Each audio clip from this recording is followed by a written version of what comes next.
Welcome to unique classes of DBG. हमारे पास प्रश्नावली 3C है द्विघात समीकरण का। देखिए यहाँ पर आपको क्वेश्चन जो है इस प्रकार है। चलिए इसका पहले हम क्वेश्चन नंबर 1 सॉल्व करते हैं। यदि दो लगातार धन पूर्णांकों के गुणनफल उनमें से छोटी संख्या x का अंतर 25। देखिए सबसे पहली बात यहाँ पर लगातार बोल रहा है, वो भी धन पूर्णांक बोल रहा है। फिर अगला प्रश्न आप पढ़ेंगे तो फिर इसमें भी आपको उसी प्रकार का कुछ कहता होगा। इसमें देखिए इसमें क्या कहता है, आपको ऐसे दो भागों में विभक्त कीजिए और ये कहता है आपको दो क्रमागत, ये लगातार ये क्रमागत, यहाँ पर आपको फिर बोल रहा लगातार विषम धन पूर्णांक। ठीक है, इस तरीके का मतलब क्वेश्चन जो आ जाए उसको आप कैसे सॉल्व करेंगे बिल्कुल आसानी से। समझ में आ रहा है? देखिए यहाँ पर भी लिखा हो दो लगातार धनात्मक सम संख्या। तो मैं आपको बता दूं इसके लिए छोटा सा मैं कुछ लिखा हुआ वो आप देख लीजिए। पहले यहाँ देखिए दो लगातार धनात्मक संख्या हो जाए। क्या मैंने बोला? दो लगातार धनात्मक संख्या। हमको क्वेश्चन कहते दो लगातार, आपको बोल रहा है ना, जैसे ये देखिए दो लगातार धन पूर्णांक। तो हमको इस टाइप में आपको क्या लेना है, वन संख्या मतलब पहली संख्या x लेंगे, दूसरी संख्या x+1 लेंगे। दो बोल दिया तो, यदि तीन लगातार धनात्मक बोल दिया तो मतलब 3 टाइम में, तो एक x, दूसरा x+1 और तीसरा आपको क्या लेना है x+2 लेना। वन मतलब एक एक बढ़ाना है। अब देखिए अब जैसे हम यहाँ पर धनात्मक सम संख्या की बात कर दे, जैसे यहाँ पर आपको कहीं पर क्वेश्चन कह दिया आपको धनात्मक सम संख्या की बात करें, जैसे यहाँ पे विषम संख्या बोल रहा है। देखिए ये आपको धनात्मक सम संख्या की बात कर दे दो, तो 2x+2 सम मतलब क्या होता है, मतलब आपको जो विषम ना हो, ठीक है ना, सम संख्या में लेना है। तो पहली संख्या 2x, दूसरी संख्या 2x+2। यदि 3 बोल दिया तो 2x+2 में वापस से 2 जोड़ दीजिए तो 2x+4। इसी प्रकार आपको चलना है। अब देखिए जैसे हमारे पास धनात्मक विषम संख्या की बात कर दे, किसकी बात कर दे, विषम संख्या। तो विषम संख्या में क्या ले लेंगे, 2x+1 लेंगे। ये विषम संख्या लिखने का ये है। ओके और दो संख्या बोले तो 2x+3 दूसरा संख्या, तीन संख्या बोले तो 2x+1 2x+3। तो इस तरीके से आपको क्या करना, आपको 2x+5 तीन संख्या में, तो इस तरीके से आपको सॉल्व करना है। चलिए हम इसका क्वेश्चन नंबर 1 को सॉल्व करते हैं। तो क्वेश्चन नंबर 1 को सॉल्व करते हैं। यदि दो लगातार धन पूर्णांकों के गुणनफल, तो मैंने माना कि आप भी मान सकते, कोई दिक्कत नहीं है, माना कि अच्छा ये क्वेश्चन नंबर 1 है। ओके देखिए माना कि पहली संख्या जो है, पहली ये आपको देखिए ना पहली धन पूर्णांक, तो मैं भी ले लूँ पहली पूर्णांक संख्या या पहली संख्या क्या है, x है। क्या ले लिया, x। तो ये तो ठीक है यहाँ तक। अब देखिए पहली संख्या अपन लिया x। अब यहाँ पर दूसरी संख्या क्या ले लेते हैं, अच्छा सॉरी यहाँ पर आपको एक चीज़ है, लगातार बोल रहा है, ठीक है। तो दूसरी लगातार धन संख्या या पूर्णांक संख्या या पूर्ण संख्या जो लिखा हुआ है यहाँ पर। अब देखिए यहाँ पर आपको ले लेना है x+1। ये तो अभी हमने पहले देखा थ्योरी। अब देखिए यहाँ पर आपको क्वेश्चन जो कहता है उसके अनुसार चलेंगे, कोई नई चीज़ नहीं करना है। अब यहाँ पर आपको प्रश्न से हम लिख देते हैं, यहाँ से आप प्रश्न से चलते हैं, मतलब हम क्वेश्चन को पढ़कर अब फिर देखते क्या करना है। दो लगातार धन पूर्णांकों के गुणनफल, क्या बोला, गुणनफल। तो इसका और इसका पहले आप गुणनफल कर दीजिए। गुणनफल का मतलब हो गया ये एक दूसरे का इंटू, यहाँ पर इंटू हो गया। ओके आगे देखिए इंटू छोटी संख्या x का अंतर। हमारे पास छोटी संख्या ये है ना, इसका बोलता अंतर। अंतर का मतलब होता घटाओ, अंतर का मतलब घटाओ। 25 है मतलब इसका 25 है, यहाँ तक ठीक है। इसका 25 है बराबर है 25 के, तो इस कथन के समीकरण बोला गया कि इसको आपको समीकरण में व्यक्त करें। ओके आपको मतलब हल करने के लिए नहीं बोला, हल करते तो फिर इसको तोड़ते x² + x फिर -x, तो बस आपको यहीं तक इसको छोड़ देना है, ठीक है। अब इसका देखिए हमारे पास दूसरा नंबर क्वेश्चन है इस तरीके से। देखिए एक आदमी 20 रुपए में कुछ पुस्तकें खरीदता है। अच्छा 20 रुपए में कुछ लिखा हुआ है यहाँ पर, ध्यान दीजिएगा, कुछ पुस्तकें खरीदता है। ओके यदि वह उस रकम में एक और पुस्तक अधिक पा लेता है, बहुत अच्छी बात है, एक और अधिक पा लिया उसी रकम में, तो प्रत्येक पुस्तक का औसत मूल्य 1 रुपया कम हो जाता है। अच्छा 1 रुपया कम हो जाता है। फिर कहता है यदि खरीदी गई पुस्तकों की संख्या x है। अच्छा यहाँ पर आपको एक चीज़ पता हो चुका, जो पुस्तक जो था उसकी संख्या जो है x है। तो इस कथन का एक समीकरण द्वारा व्यक्त कीजिए। तो सबसे पहली बात आपको जो है, एक आदमी 20 रुपए में कुछ पुस्तकें खरीदता है। चलिए हमारे पास जो पुस्तकों की संख्या है पुस्तकों की संख्या देखिए ना, दिया हुआ वहाँ पे क्वेश्चन में पुस्तक की संख्या जो है ना आपको x दे दिया। कितना दे दिया आपको? x दिया हुआ है। यहाँ तक क्लियर? अब देखिए 20 रुपये में कुछ पुस्तकें खरीदता है, फिर कहता है एक चीज़ हमें बताइए, यदि कोई आदमी 20 रुपये में पुस्तक खरीदता है, यदि 20 रुपये में x पुस्तक खरीदता, बोल रहा है क्वेश्चन ही आपको बोला 20 रुपये में x पुस्तक खरीदेगा। अच्छा, पुस्तक खरीदेगा, यदि बताइए हमें 20 रुपये में x पुस्तक खरीदता तो एक पुस्तक का रेट कितना होगा? क्या मैंने बोला? 20 रुपये में x पुस्तक खरीदता है तो एक पुस्तक का रेट कितना होगा? मतलब एक बुक का रेट कितना होगा, हमको ये बताइए, मतलब कितना होगा?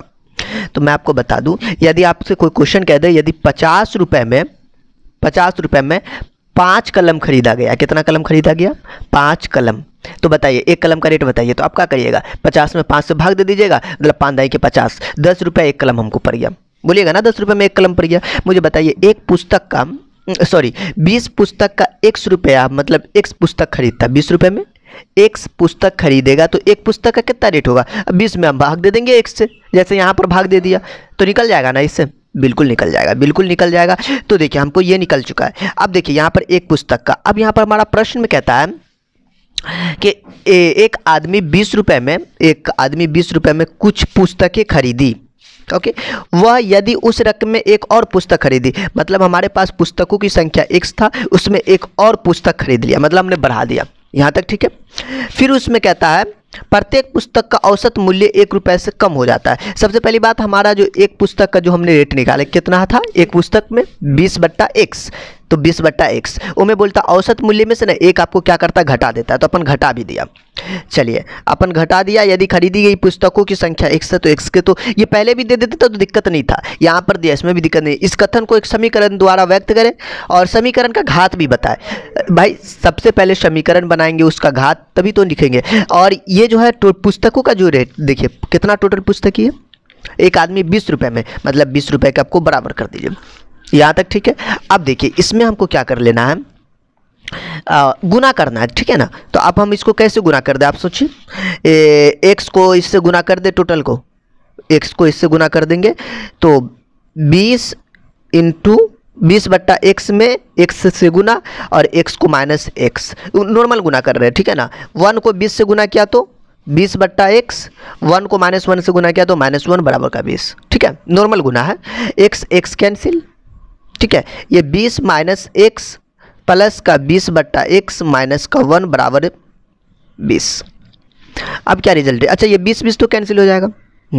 अब इन दोनों में लघुत्तम ले लीजिए, ठीक है? लघुत्तम ले लीजिए, इसका लघुत्तम x, ये x गुना तो माइनस का x² प्लस का 20, ये x इकाई x माइनस का x बराबर का 0। अब देखिए क्रॉस गुना कर लीजिए, यहाँ से क्रॉस गुना करेंगे तो ये 0 हो जाएगा, मतलब आपको माइनस का x² प्लस का 20 माइनस का x बराबर का 0। यहाँ तक ठीक है? तो इसमें आपको आगे क्या कर लेना है? ये माइनस इसमें से आप कॉमन ले लीजिए या फिर माइनस से गुना कर दीजिए, बात वही है। तो ये x² माइनस का 20, अच्छा पहले इसको लिख देखिए आप, प्लस का x और ये माइनस का 20, माइनस कॉमन लेकर हमने 0 में भाग लगा दिया, ठीक है? तो ये आपका क्वेश्चन सॉल्व हो चुका है। अगला क्वेश्चन को सॉल्व करते हैं। देखिए हमारे पास क्वेश्चन है 12 को ऐसे 2 भागों में विभक्त कीजिए। क्या बोला? 12 को 2 भागों में क्या करना? विभक्त करना है, उनका गुणनफल 32 हो। इस तरीके से आपको मतलब विभक्त करना। तो चलिए देखिए, सबसे पहली बात ये क्वेश्चन नंबर आपका जो है 3 है, ठीक है? आपको 12 को विभक्त करना है 2 पार्टों में। तो मैंने इसको मान लेते हैं माना कि पहला भाग जो है ना, पहला भाग x है, क्या है? x, और दूसरा भाग ले लेते हैं, दूसरा भाग 2 भाग में बोल रहा है इसलिए भाग में ले लिए x। और ये एक चीज़ है आपको देखिए, 12 को मतलब पहला भाग x है तो दूसरा भाग क्या होगा? दूसरा भाग क्या होगा? आपको कुछ समझ में नहीं आ रहा दूसरा भाग क्या लिखे? तो आप यहाँ पर सोचिए कि पहला भाग x है तो ये आपको हो जाएगा 12 - x। हमको बोल दिया, आपको मतलब ऐसा क्वेश्चन कह दें कि आपको जो है ये पहला भाग कोई हमारे पास टोटली हमको मालूम है 12, बोल दिया पहला भाग हमारे पास कितना 3 है, तो आप उसमें से क्या करेंगे? 12 - 3 कर देंगे, तभी हमको क्या निकलेगा? दूसरा भाग निकलेगा। नहीं समझ में आ रहा है? देखिए टोटल हमारे पास, ध्यान से देखिएगा, टोटल हमारे पास 12 है, ओके, हमारे पास इसमें से हमको मालूम है पहला भाग जो है इसका पहला, वो हमें मालूम हो गया 5, 6, तो दूसरा भाग क्या होगा? तो इसमें से हम घटाएंगे तभी तो दूसरा भाग निकलेगा, घटाना ही नहीं पड़ेगा। 12 में से 6 गया तो 6, मतलब दूसरा भाग भी 6 होगा। इस तरीके से हमको पता होगा पहला भाग x था, दूसरा भाग हमने घटा कर निकाल लेंगे। चलिए अब दूसरी बात इसमें करते हैं, प्रश्न को पढ़ते हैं। उनका गुणनफल 32 है। देखिए हमारा यदि क्वेश्चन के अनुसार आप चलते हैं तो आपको कहता है उनका गुणनफल। क्या बोला? गुणनफल का मतलब क्या होता है? एक 12 माइनस एक्स, ये 12 लिखा हुआ है, उसका गुणनफल जो है वो आपको बराबर होता है, कितना के बराबर होता है? 32 के। देख लीजिए गुणनफल इज 32, आप गुना कर दीजिएगा। अब चलिए अब इसको हम कैलकुलेशन कर ले, नॉर्मल कैलकुलेशन है, कर लीजिए। x को x के साथ गुना करेंगे, पहले तो x को 12 से गुना करेंगे तो 12x, ये माइनस का x स्क्वायर बराबर का 32, इसको अपने पास उठा लीजिए। 12x minus x square minus का 32 बराबर का 0। यहाँ तक क्लियर? अब देखिए अब यहाँ से हम क्या करते हैं, माइनस कॉमन लेकर 0 में डिवाइड कर देते हैं। एक्स स्क्वायर माइनस का 12x और ये प्लस का 32 बराबर में 0। माइनस कॉमन ले लिया हम यहाँ पर से। अब माइनस कॉमन नहीं समझ रहे तो बहुत दिक्कत हो जाएगी, कहीं कॉमन हमेशा खेलना है। ये देखिए ये x square minus 12x plus का 32, अब इसको तोड़ दीजिए। 8 चौका 32, 8 4 12, टूट जाता है ना। एक्स स्क्वायर माइनस का 8x माइनस का 4x और प्लस का 32 बराबर में 0। यहाँ तक क्लियर होगा आपको? इन दोनों में कॉमन ले लीजिए, x इसमें से कॉमन है तो x, ये माइनस का 8, यहाँ पर क्या कॉमन है? माइनस का 4 कॉमन हो जाएगा। x 4 8 32।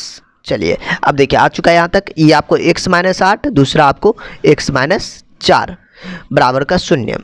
अब देखिए x माइनस 8 बराबर का 0, तो x का मान आपको 8 हो चुका है। तो या फिर x माइनस 4 बराबर अब 0 करेंगे तो x का मान 4 हो चुका है। 2 वैल्यू आया, एक 4 दूसरा 8। तो यहाँ पर से जो है पहला भाग क्या लेना है? पहला भाग। देखिए आपको पहला भाग हो जाएगा, मतलब आपको जो है यदि आपके पास दो केस हो जाएगा, x बराबर यदि 8 ले लेते तो उसके लिए पहला भाग आपका x है, मतलब x के जगह पर आपको 8 आ गया। दूसरा भाग इसकी बात कर ले, दूसरा भाग।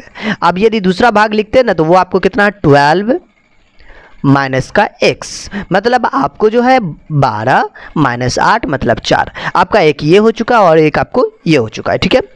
अब ये तो आपको 4 भी तो है ना, तो अब x का मान यदि आप 4 रखते हैं, यदि आप x बराबर 4 लेते हैं तो आपको आ जाएगा पहला भाग। इसके लिए पहला भाग आपका आ जाएगा 4, और दूसरा भाग जब आप इसका लिखेंगे, दूसरा भाग क्या लिखेंगे? 12 माइनस का 4 मतलब आपको 8।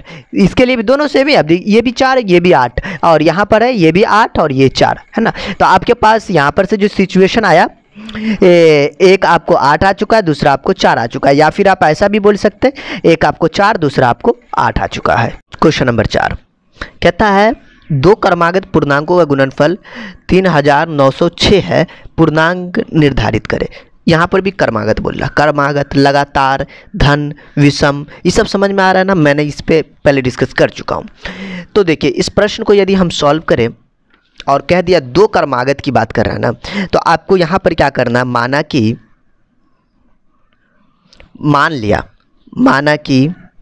पहला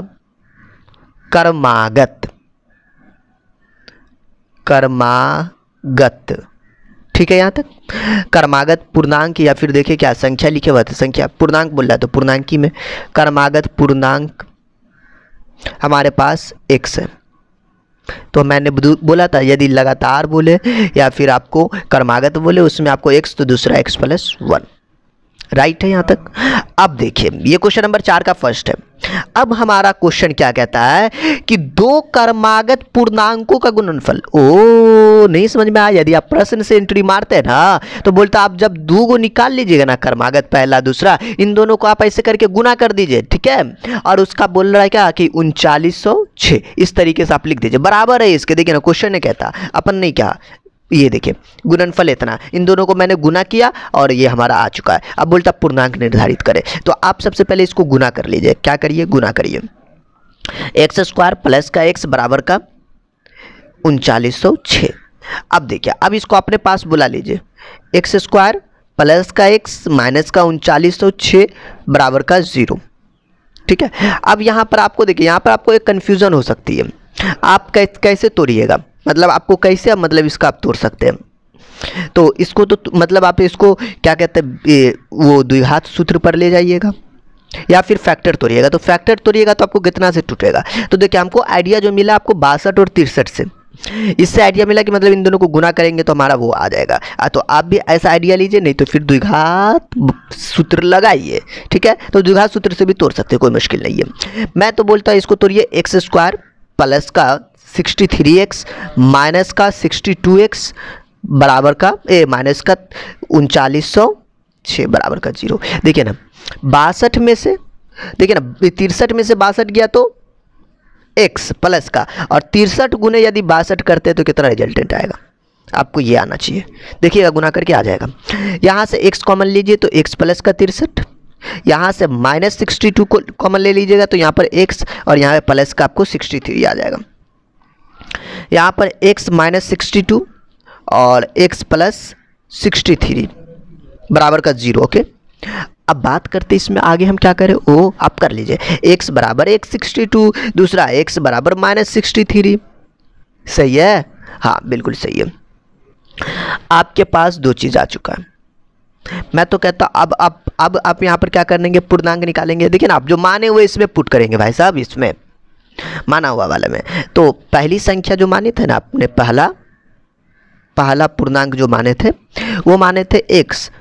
यदि ये वाला ले लीजिएगा तो डायरेक्टली 62 हो जाएगा, ठीक है। और ये वाला ले लीजिएगा दूसरी संख्या में, आप दूसरा पूर्णांक भी तो भैया लिखना है, x प्लस 1 है तो x के जगह पर कितना 62, ये वाला दूसरा ले लेंगे ना माइनस का 63 जा, हाँ ये एक ये लिए एक ये ले लेते, दोनों ले लेते, फिर इसके लिए फिर ले लेंगे 62 और ये 62 है, 62 प्लस का 1 मतलब ये 63। हमने एक दोनों x का मान था, एक 62 रखा तो 62, दूसरा यहाँ पर भी हमने 62 रखा तो 63, दो वैल्यू आ चुका है। फिर आप इस वैल्यू के लिए भी काम कर लेते हैं, अथवा या फिर या काम कर लीजिए। फिर से पहली संख्या लिखेंगे, कितना लिख लेंगे आपको, x के जगह पर माइनस का 63 नहीं आ जाएगा, माइनस का 63 भैया यहाँ पे रखिएगा तो माइनस 63, और दूसरा यहाँ पर रखिएगा यहाँ पर तो माइनस 63 प्लस 1 मतलब माइनस 63 प्लस का 62। एक ये हो चुका है और पहला वाला आ चुका है 62 और ये हो चुका आपका 63। तो इस तरीके से आप लिख सकते, कोई दिक्कत नहीं, आप सॉल्व कर सकते हैं। ओके, ये सॉल्व हो चुका है। क्वेश्चन नंबर 4 का फर्स्ट बना लीजिए, 4 का सेकंड है, दो लगातार विषम धन पूर्णांकों का गुणनफल 2499 है तो बड़ी संख्या ज्ञात करें। क्या बोला अपन को, बड़ी संख्या ज्ञात करें। दो लगातार विषम धन पूर्णांक, एक चीज आपको पता होना चाहिए, लगातार विषम धन पूर्णांक की बात कर रहा है। क्या कर रहा है, लगातार। तो देखिए विषम धन पूर्णांक की बात कर रहा है, विषम मतलब समझते हैं ना, एक सम होता है दूसरा विषम होता है। तो लगातार विषम धन पूर्णांक, तो हमने यहां पर से ले लिया पहला विषम धन पूर्णांक। ध्यान से देखिएगा, विषम धन पूर्णांक ले लिया 2x प्लस 1, ठीक है। और इसी प्रकार हम दूसरा विषम धन पूर्णांक ले लेंगे, दूसरा विषम धन पूर्णांक जो है, धन पूर्णांक ले लिया अपन कितना 2x प्लस 3। कोई डाउट नहीं होगा, क्योंकि जो ये चीज़ जो है ये आपको विषम संख्या दिखाने के लिए ये वाला हम लोग यूज करते। क्या यूज करते, विषम संख्या दिखाने के लिए। जैसे हम लोग सम संख्या बोलता है कैसे, x और x प्लस 2 यूज कर लेते हैं लगातार धन पूर्णांक पे। तो यहाँ पर आप देखिए, यहाँ पर आपको सबसे पहले क्वेश्चन में जब आप पढ़ेंगे तो ये कहता है दो लगातार विषम धन पूर्णांकों का गुणनफल 2499 है। तो सबसे पहली बात आप यहाँ पर प्रश्न से आप जब एंट्री मारेंगे, यहाँ पर जब प्रश्न से आप पढ़ कर आएंगे तो यहाँ पर आपको मिलेगा दो लगातार विषम धन पूर्णांक, एक 2x प्लस 1 और 2x प्लस 3 का यदि आप गुणनफल मतलब इंटू में करते हैं तो वो आपको 2499 आता है। क्या आता है, 2499।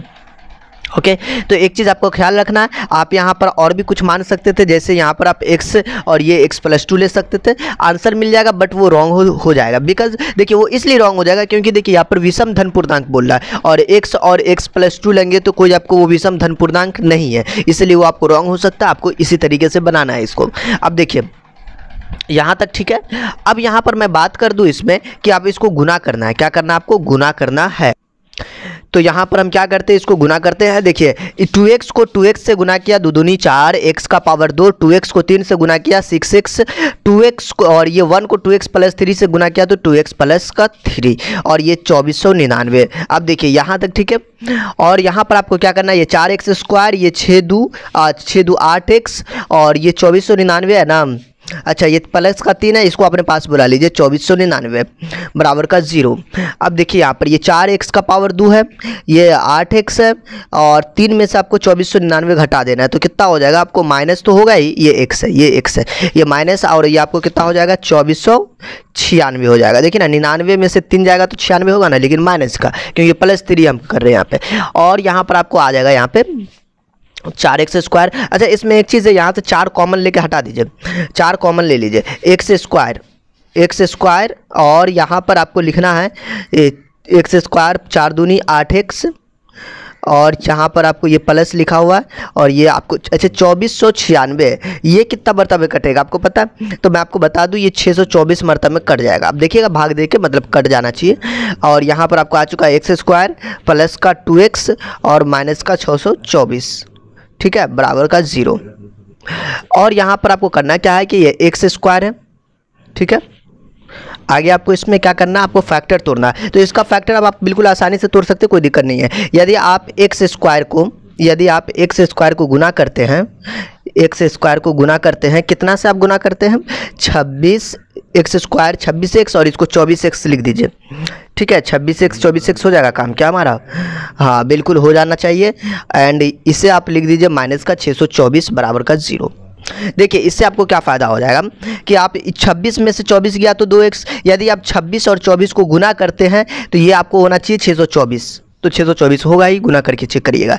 ये इन दोनों में x आप कॉमन ले लीजिए तो x प्लस का 26 और माइनस 24 कॉमन ले लीजिएगा तो x प्लस का 26 कितना हो जाएगा, ये आपको 26 हो जाएगा। देखिए ना ये आपको x प्लस 26 और यहाँ पर तो 24 कॉमन लिया तो x प्लस का 26। एंड आप यहाँ पे बराबर का आप 0 लिखिए, पहले क्या करिए 0 लिखिए बराबर का, ठीक है यहाँ तक। अब यहाँ पर आपको क्या करना है, ये इस वाले पार्ट में तो x माइनस का 24 आ जाएगा और ये आपको x प्लस का 26 आ जाएगा, नहीं आ जाएगा, ये कॉमन ले लीजिएगा तो आपको ये वाला पार्ट आ जाएगा।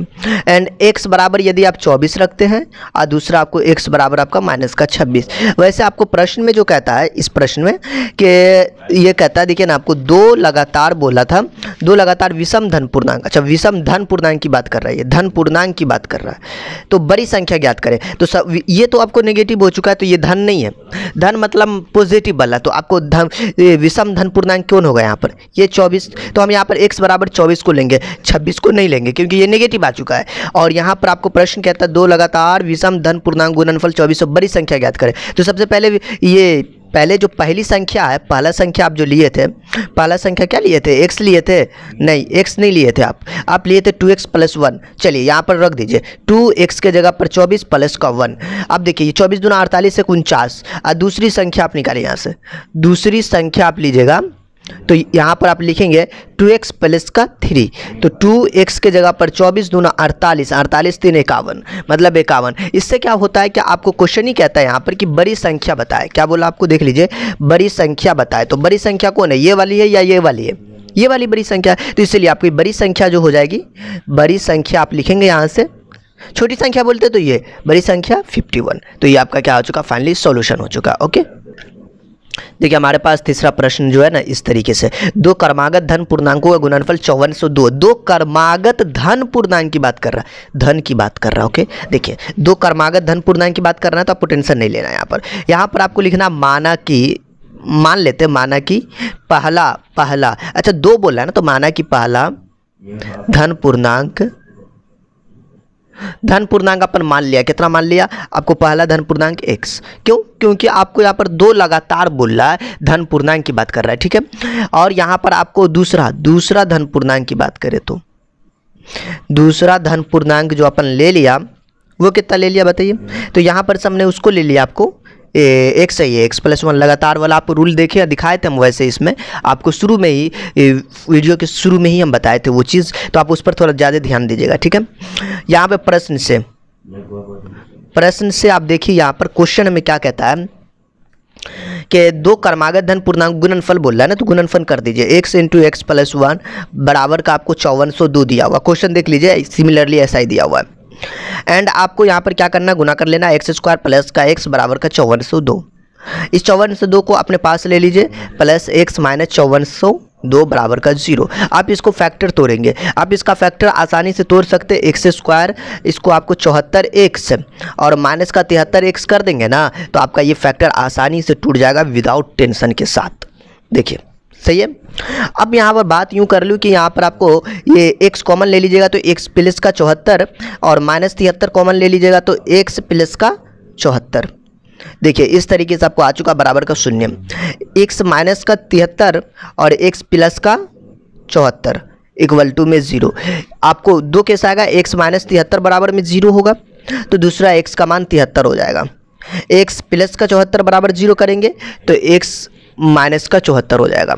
यहाँ तक ठीक है। देखिए आपको क्वेश्चन में जो कहता है आपके प्रश्न में कि क्या कहता है कि दो क्रमागत धन पूर्णांकों का गुणनफल आपको इतना है, तो देखिए इसको हम ऐसा कर लेते हैं ना कि आपको धन वाला पूर्णांक कौन है, धन पूर्णांक कौन है, ये 73 है ना, तो आप 73 ले लीजिए, ठीक है। और पहला धन पूर्णांक आप लिख लीजिए, पहला धन पूर्णांक आपका x है, मतलब x मतलब 73। और दूसरा धन पूर्णांक की बात कर ले तो x प्लस 1 मतलब 73, x के जगह पर 73, x का मान आप 73 निकाल चुके, प्लस का 1 मतलब आपको 74। दो आंसर आ चुका है, एक ये। और आप भी सोचते होंगे ये क्यों नहीं लिए, क्योंकि धन पूर्णांक की बात कर रहा है, ना कि आपको ऋण पूर्णांक की बात कर रहा है। ओके, हो चुका है ये सॉल्व। देखिए हमारे पास अगला प्रश्न 5 है। 12 को ऐसे दो भागों में डिवाइड करें, मतलब बांटे, जिससे उनके वर्गों का योगफल, अच्छा वर्गों का योगफल 74 हो जाए। अच्छा वर्गों का योग का मतलब क्या होता है, वर्गों का योग, इसका याद रखना। वर्गों का योग का मतलब यदि आपको इस तरीके से लिखा हुआ और इसका आपको बोल दे वर्ग करने के लिए, तो आप इसको क्या करेंगे, x का पावर 2 कर दीजिएगा, 2 का पावर 2 कर दीजिए, ये हो गया वर्ग, मतलब स्क्वायरिंग करना। ओके, अब वर्गों का योग का मतलब हो गया इन दोनों को आपको जोड़कर लिखना, ठीक है। 2 का स्क्वायर 4, इस तरीके से जोड़ना, योग का मतलब जोड़। अब देखिए सबसे पहली बात, आप यहाँ पे 12 को दो ऐसे भागों में बांटना है, तो यहाँ पर आपको सिंपल सा चीज़ है, पहला भाग मान लेना, माना कि पहला भाग क्या है, x है। और दूसरा सिमिलरली आपको ले लेना, दूसरा भाग क्या लीजिएगा, पहले क्वेश्चन देख लीजिए। 12 मतलब x माइनस 12 नहीं, 12 माइनस x, 12 माइनस का x, ये आप बनाए थे ना ये क्वेश्चन। 12 के दो ऐसे भागों को विभक्त करें, क्वेश्चन नंबर 3 5 सेम है। अब देखिए यहाँ पर, अब आपको यहाँ पर क्या कर लेना है, प्रश्न से आपको चलना है। अब प्रश्न से आप जब चलते तो क्या कहता है, क्वेश्चन क्या कहता है वो देख लीजिए। 12 के ऐसे दो भागों में बांटे जिसका वर्गों का योगफल 74 है। वर्गों का योगफल x प्लस 12 माइनस x अपन लिख दिया, बड़ी अच्छी बात है। देखिए कितना अच्छा तरीके से हमने इसको ऐसे लिख दिया। इससे क्या फ़ायदा होगा, हमारा प्रश्न कहता है ऐसे दो भागों में बांटे जिनके वर्ग का योगफल भी लगा दिया 74 है, इसे आपको 74 के बराबर कर लेना है, ठीक है। हमने स्क्वायर इसलिए किया क्योंकि वर्ग बोला। ओके, आप देखिए ये एक्स स्क्वायर, ए माइनस बी का होल स्क्वायर तोड़ दीजिए। ए माइनस बी का होल स्क्वायर आपको पता होना चाहिए, 12 का ए स्क्वायर माइनस का 2, ए की जगह पर बी, ये ए का काम करेगा, ये बी का काम करेगा, 2ab प्लस का बी स्क्वायर बराबर का 74। ये एक्स स्क्वायर, 12 का स्क्वायर 144 होता है, याद रखना। और ये आपको, अब ये भी तो एक्स स्क्वायर है, तो ये एक्स स्क्वायर और ये एक्स स्क्वायर 2x स्क्वायर, और ये 12 दूना 24 माइनस का 24x, 12 का स्क्वायर 144 प्लस का 144, और इसको उठा कर लिया ये माइनस का 74 बराबर का 0, ठीक है। यहाँ पर अब देखिए ये 2x स्क्वायर हो चुका है, ये माइनस का 24x हो चुका है। अब इसमें से घटाना आपको 144 में से आपको कितना घटाना, आपको 74, तो ये कितना हो जाएगा, तो देखिए ना घटा कर देख लीजिए ना, हम घटा ही लेते हैं ना, प्लस का 4 में 4 गया 0, 14 में से 7 गया तो 7 बराबर का 0। अब यहाँ से 2 कॉमन लेके काट दीजिए, 2 कॉमन ले लीजिए ना, यहाँ से 2 कॉमन ले लीजिए या फिर 2 से डिवाइड कर लीजिए, कुछ भी आप यहाँ पे बोल सकते हैं, कॉमन लीजिए या फिर डिवाइड करिए, ठीक है। एक्स स्क्वायर 12 दूनी 24 और ये 35 दूनी 70 बराबर का 0, तो ये एक्स स्क्वायर माइनस का 12x प्लस का 35 इक्वल टू का 0। आप देखिए यहाँ पर फैक्टर तोड़िएगा, 7 पंचे 35 और 7 5 12, नहीं समझ में आया? अब इसका फैक्टर तोड़ सकते हैं ना, 7 5 35, 7 5 12। देखिए ना हम तोड़ते ना, एक्स स्क्वायर माइनस का 7x माइनस का 7 5 35, देखिए ना 7 5 35, 7 5 12 आ जाएगा, प्लस का 35 इक्वलिटी 0। एक्स यहाँ से कॉमन ले लीजिए, एक्स माइनस 7 माइनस 5 कॉमन ले लीजिए, एक्स 5 5 7 35, अच्छा माइनस का 7 बराबर का 0। अब देखिए ये एक्स है ना, लिखिए x माइनस का 5 आ चुका है, x माइनस का 7 आ चुका बराबर का 0। और यहाँ पर x का मान प्लस का 5 और x का मान प्लस का 7, दो आपको आंसर आ चुका है। लेकिन आपका क्वेश्चन ये नहीं कहता, आपको कहता माना कि पहला भाग। तो दो केस चलेगा यहाँ पर, एक 5 के लिए, दूसरा 7 के लिए, नॉर्मल चीज़ है, वो आप भी जानते हैं नहीं। तो आप पहली केस में क्या करेंगे, x का मान 5 लेकर चलते हैं, जब x का मान 5 लेकर चलते हैं, x का मान 5 पहला केस। तो पहला भाग इसका क्या हो जाएगा, यदि x का मान 5 है तो आप मुझे ये बताइए पहला भाग क्या होगा, 5 हो जाएगा। और दूसरा भाग क्या हो जाएगा, दूसरा भाग की बात करें 12 माइनस एक्स मतलब 12 माइनस 5, 12 में से 5 ही जाता है कितना होता है, 7 5 12, बिल्कुल एक ये दूसरा ये आंसर। अब सेकेंड केस, यदि आप लेकर चलते x का मान 7, तो 7 लेकर चलेंगे तो चेंज हो जाएगा, पहला भाग आपका जो आ जाएगा 7, इसका दूसरा भाग जो आएगा, दूसरा भाग आप जब निकालेंगे इसके लिए तो 12 माइनस एक्स मतलब 12 माइनस का x की जगह पर 7, 12 में से 7 गया तो 5, ओ ये 5 ये 7, बस एक दूसरे का उल्टा है। ये इसका पहले 7 आया तो इसका 5, इसका पहले 5 हुआ मतलब पहला भाग 5 और इसका आपको 7। तो इस तरीके से ये क्या हुआ, आपका क्वेश्चन आपका सॉल्व हो चुका। आंसर को एक ही लेंगे, 7 5 या 5 7, कोई दिक्कत नहीं है। ओके, अब हम क्वेश्चन नंबर आपको चलते हैं 6 की ओर। क्वेश्चन नंबर 6 क्या कहता है वो देख लीजिए। दो संख्याएं निकाले जिनका अंतर 3 है और उनके वर्गों का योग 117 है। दो संख्याएं निकाले जिनका अंतर 3 है और वर्गों का योग 117 है। दो संख्या निकाले जिनका अंतर 3 है। मैंने इस क्वेश्चन को सॉल्व करने के लिए माना कि ये वाला चक्कर चलेगा, माना कि पहली संख्या जो है x और दूसरी संख्या x प्लस का 3। आप यहाँ पर माइनस का भी 3 ले सकते हैं, कोई दिक्कत नहीं है, मतलब आपको प्लस माइनस दोनों चल सकता है। देखिए ना क्या कहता है क्वेश्चन, क्या कहता है, अंतर 3 है, कोई दिक्कत नहीं, आप ले सकते हैं, प्लस का लीजिए। अब यहाँ पर बात यूँ कर लेते हैं कि हमारा प्रश्न से आप एंट्री मारते हैं, तब प्रश्न से आप एंट्री मारते हैं। ओके, तो आप यहाँ पर क्या लिखेंगे, प्रश्न से x, अच्छा क्वेश्चन क्या कहता है पहले पढ़ तो लीजिए। 6 नंबर, जिनका अंतर 3 है और जिनका वर्गों का योग आपको 117 है। तो आप यहाँ पर x स्क्वायर, अच्छा वर्गों का योग बोल रहा है, एक्स स्क्वायर प्लस का x प्लस 3 बराबर का आपको कितना 117। अच्छा एक चीज़ है, अंतर का मतलब होता है घटाव, जो हकीकत है आप भी जानते हैं, लेकिन हम लोग प्लस का ले रहे हैं। यदि आप यहाँ पर प्लस का ले रहे हैं तो यहाँ पर आपको प्लस का लेना है, नेगेटिव लेंगे तो नेगेटिव, माइनस का अंतर लेंगे तो अंतर, कोई दिक्कत नहीं, उसमें भी आपको आ जाएगा, नॉर्मल नहीं। अब यहाँ पर मैं बात करता हूँ कि x square plus x plus, इसको आप एक्स स्क्वायर ही रखिए, इसको x प्लस 3 इसको अपने पास बुला लीजिए, माइनस का 117 इक्वल टू का 0। ये एक्स स्क्वायर है ना प्लस एक्स, अच्छा एक 3 में से 117 जाता है तो आप इसका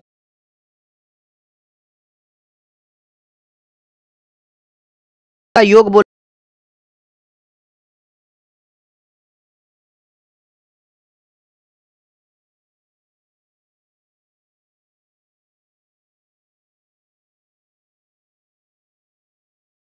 आप देखिए